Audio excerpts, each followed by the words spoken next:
সুন্দরবনে হরিণ শিকারীদের পেতে রাখা ফাঁদে আটকা পড়ে গুরুতর আহত হয়েছিল একটি বাঘিনী। ফাঁদের রশিতে ধস্তাধস্তির ফলে বাঘটির সামনের বাম পায়ে পচন ধরে গুরুতর ক্ষত সৃষ্টি হয়েছিল, যার জেরে তাকে উদ্ধার করে খুলনার বন্যপ্রাণী পুনর্বাসন কেন্দ্রে প্রায় 6 মাসের নিবিড় চিকিৎসায় সুস্থ করে তোলা হয়েছে।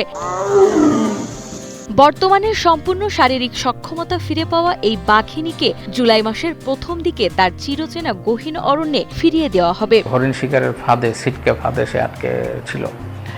তো তাকে আমরা ট্র্যাঙ্কুলাইজ করে আমরা সেবা শুশ্রূষা করে আমরা এখন তাকে একদম সম্পূর্ণ সুস্থ করতে পেরেছি আল্লাহর ইচ্ছায়, এবং তাকে আমাদের এখন আমরা বনেই দিব বলে আমাদের সবার সিদ্ধান্ত হয়েছে।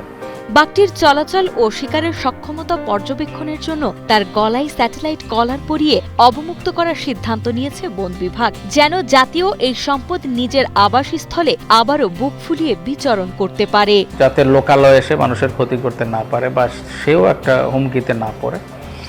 সেই জন্য আমাদের কলার পরানো। যদি আমরা আগেই দেখি যে লোকালয়ের দিকে আসছে, তখন কিন্তু আমাদের টিম ওখানে পাঠানো হবে যাতে ও লোকালয়ে না আসতে পারে। তোমরা ওদিকে গার্ড দাও বা শব্দ করো বা ফাঁকা গুলি করো বা তাকে একটু ভয় দেখাও, সে অন্যদিকে যাতে চলে যায়, লোকালয়ে না আসে। সুন্দরবনে 2024 সালে বাঘ গণনা অনুযায়ী বাংলাদেশের অংশে 125টা বাঘ আছে, যা যথেষ্ট, কিন্তু এইগুলো সংরক্ষণ করা দরকার। যদি সংরক্ষণ না করা যায় তাহলে একসময় বাঘ বিলুপ্ত হওয়া মানে বনও বিলুপ্ত হয়ে যাবে। এই জন্য আমরা সবাই সম্মিলিতভাবে চেষ্টা করব বাঘ সংরক্ষণ করার জন্য।